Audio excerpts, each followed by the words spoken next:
Buenos días y bienvenidos a mundodesconocido.es. El poder de la mente sigue todavía en estudio.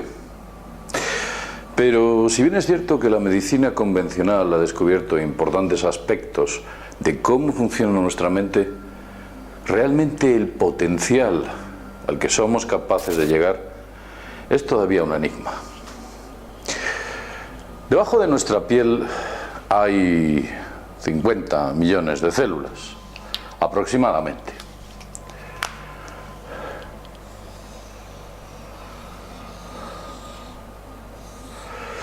Vamos a ver. Sí. Es una estimación. 50 billones de células. Vamos a ponerlo aquí.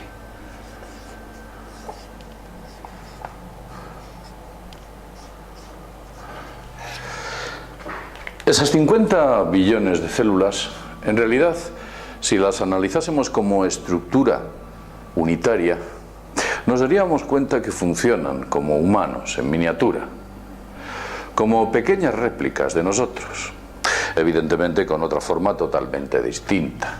Esas células también se alimentan, también respiran y, por supuesto, también se mueven, ejecutan funciones, destruyen a sus enemigos y emprenden grandes batallas. Por supuesto, alimentan al sistema que les hace vivir, y esas células, digamos que mantienen un acto de independencia, pese a que desconocen el entorno externo en el que el ser humano se desenvuelve. Llegó un momento concreto en el cual dos científicos que recibieron el premio Nobel, concretamente Watson y Crick, descubrieron el llamado código genético, el ADN.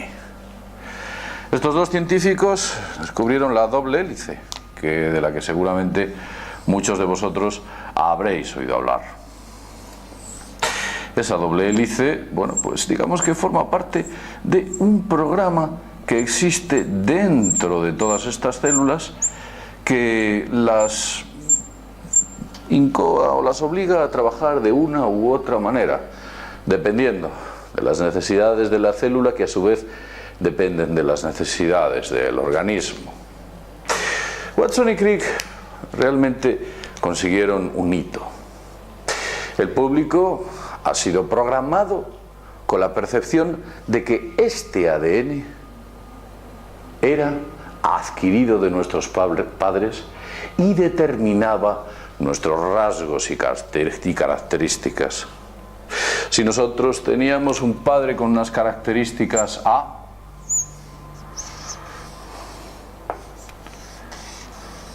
y una madre con unas características B,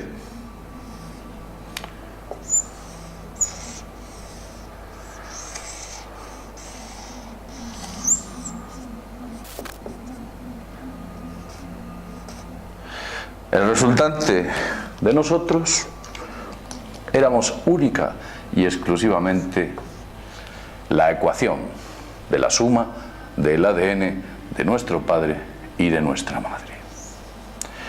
Inexorablemente, aquellos problemas que arrastraban nuestros padres y nuestras madres, la ciencia nos decía que nosotros los teníamos que arrastrar como individuo, que teníamos que vivir con ello.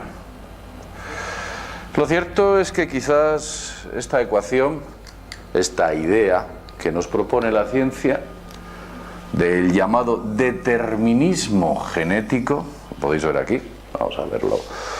Este determinismo genético al que tanto nos han ligado y que nos han dicho que el ADN que nuestros padres y nuestra madre nos dejaba era única y exclusivamente de lectura. Eso es lo que nos habían contado. Cuando en realidad posiblemente lo que suceda es que este ADN sea de lectura y escritura.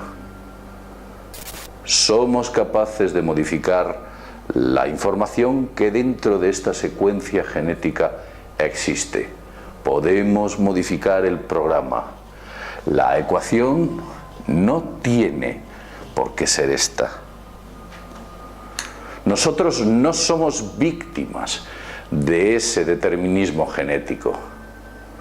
Dicen que si tu padre tiene Alzheimer, o si tu madre tiene cáncer, o si tiene diabetes, o si son depresivos, o si tienen hasta decenas y decenas de enfermedades, existe la llamada predisposición. Evidentemente el sujeto, frente a esta circunstancia, en muchas ocasiones dice: ya que no puedo hacer nada al respecto, ¿por qué tengo que darle importancia?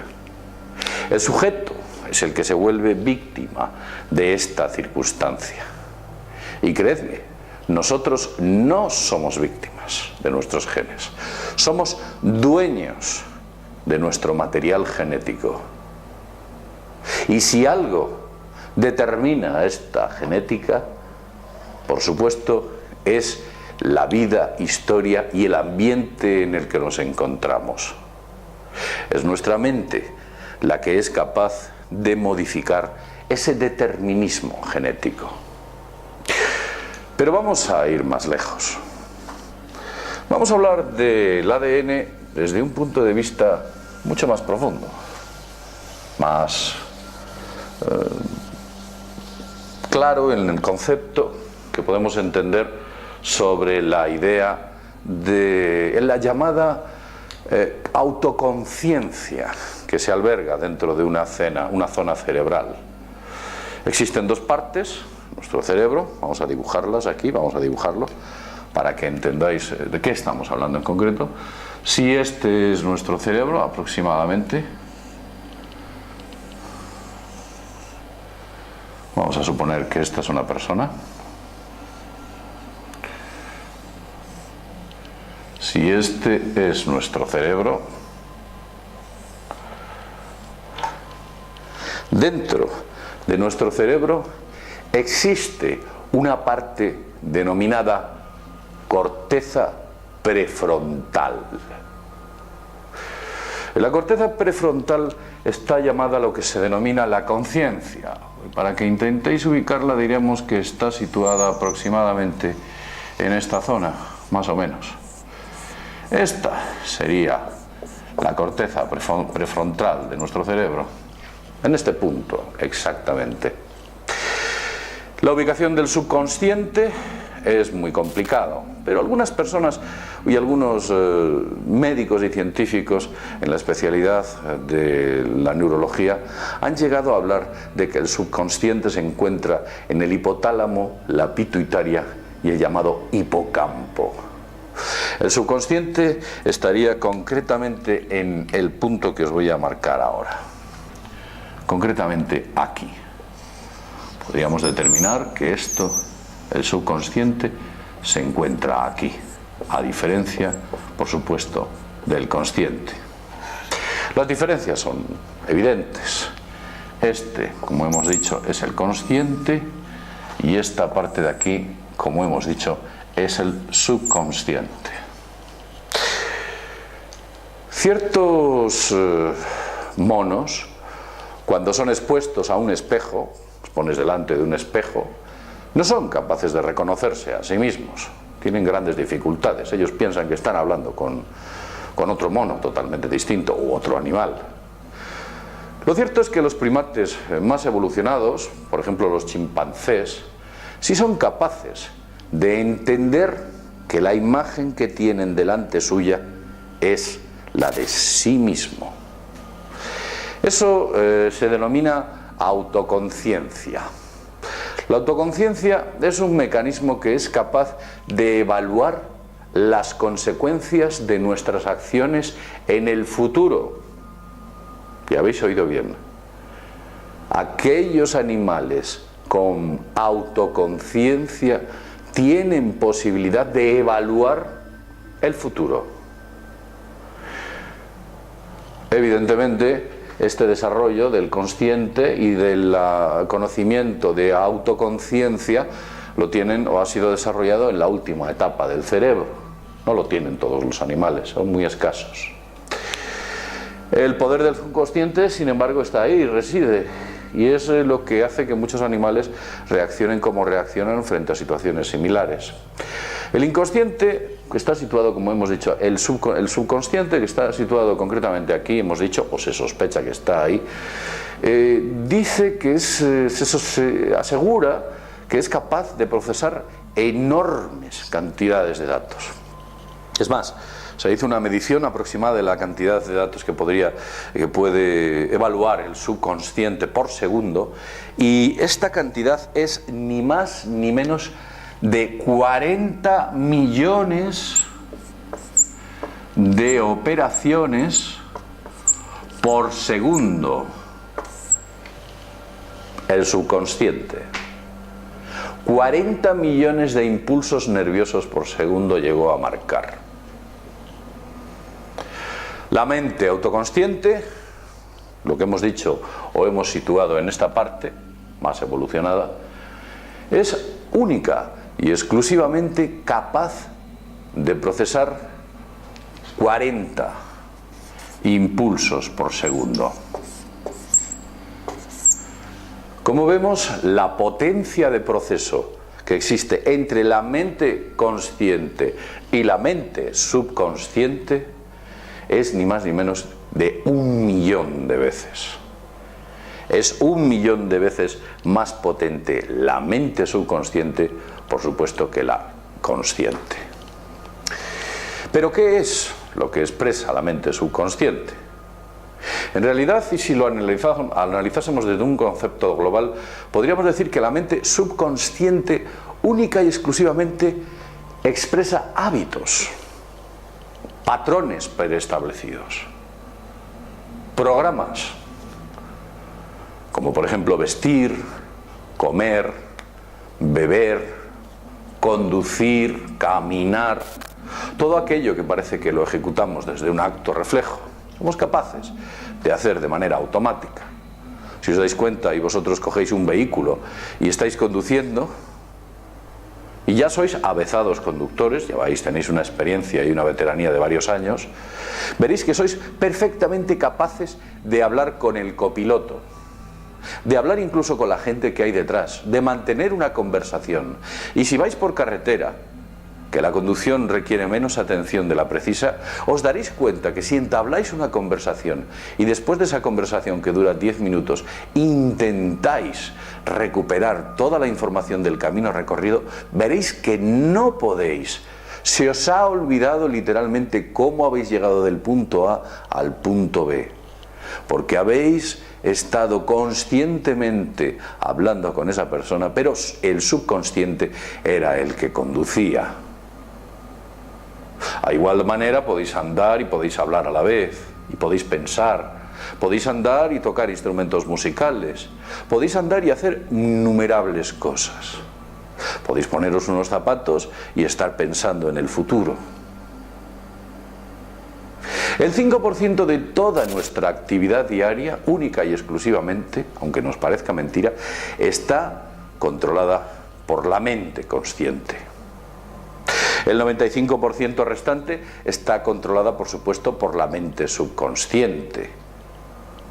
El 95% de la información que recibimos a lo largo de un día no somos capaces de evaluarla. Solo un 5% que conscientemente grabamos en nuestro sistema. La mente subconsciente es poderosa e influye sobre nosotros. La mente subconsciente puede ser programada. Como hemos dicho, esta estructura del ADN es de lectura y de escritura. Es un programa, un código en el cual podemos grabar y podemos leer. Como hasta ahora pensábamos que solo podíamos leer. Nuestros padres cercanos, en realidad, comienzan una temprana programación desde que somos niños. Cuando tu padre, por ejemplo, por circunstancias que sea, te dice: eres un vago, o eres un buen chico, o tu padre te dice, por ejemplo, estás todo el día quejándote, eres insoportable, todo el día estás enfermo, todo el día estás en la calle, yo no sé qué hacer contigo. Cuando te programan constantemente, desde pequeño, y curiosamente existe una edad determinista de la que hablaremos en otros vídeos, cuando te están programando y eres o alcanzas una edad adulta, ese inconsciente que ha sido bombardeado constantemente y de manera repetida con ese programa que nosotros hemos generado como hábito, lo que hace es que nos vuelve lo que nos han dicho. Eso es lo que hacen. En ocasiones para bien y en ocasiones para mal. Así es como funciona. Fijaos hasta qué punto, en un estudio que hubo importante sobre la mentira humana, resulta que se descubrió que ciertas pequeñas mentiras que nosotros hacemos sobre nosotros mismos se convierten en realidad, refuerzan nuestro destino y son mentira. Por ejemplo, pues alumnos que mienten sobre sus notas consiguen finalmente obtener resultados similares a los que habían dicho en aquellas mentiras. O gente que aseguraba que era un gran conductor se vuelven grandes conductores. En esos y en otros hábitos, allí donde los llevéis. Esas pequeñas mentiras, que incluso he tenido la ocasión de oír que cuando entablas una conversación con una persona existe un 60% de posibilidades de que en los primeros 10 minutos te haya contado 2 mentiras. Esas mentiras que te cuenta, que en ocasiones son de sí mismo, se utilizan única y exclusivamente para reforzar un mensaje y una verdad que quiere alcanzar aquel que expresa esas mentiras. Por ejemplo, si un padre siempre le está diciendo a su hijo esta famosa frase de, esto lo habréis escuchado en muchas ocasiones, el niño que está en la juguetería con su padre en los grandes supermercados y le dice a su padre: papá, quiero que me compres una consola, o papá, quiero que me compres este o aquel juguete, ese drone o ese no sé qué. Y el padre, después de haber evaluado las notas y después de haber visto el comportamiento del niño, le dice: no te mereces, no te lo mereces. Y se lo repite una y otra vez y vuelve a caer porque se han generado hábitos en el subconsciente. Cuando ese niño llega a ser adulto y, por ejemplo, le aparece un futuro prometedor como director de una empresa, mientras la mente consciente se regocija, disfruta de lo alcanzado, de que va a ser director, de sus planes de futuro, disfruta la mente, idea, sueña, ojo, que es distinto al secreto o al poder secreto, como lo queréis llamar. Cuando la mente consciente idea y sueña con aquello que ha conseguido o cree que va a conseguir, ese subconsciente programado por su padre durante años de no te mereces, está saboteando sus planes. Porque está preprogramado, ni más ni menos, a una condición a la cual ha sido sometido en anteriores ocasiones. No te mereces. Y el subconsciente saboteará esa posibilidad, muy posiblemente. En realidad, este tema es muy amplio, es muy interesante, y en el siguiente vídeo vamos a hablar de cómo podemos modificar nuestra información genética y cambiar esa parte que la mente subconsciente nos puede hacer que nos juegue malas pasadas. Cómo podemos modificar esos axiomas a los que nos han incoado durante toda nuestra vida y que forma parte de esa programación de la que queremos escapar. Bien, y sin más, desde mundodesconocido.es nos vemos en el próximo videoprograma. Hasta pronto.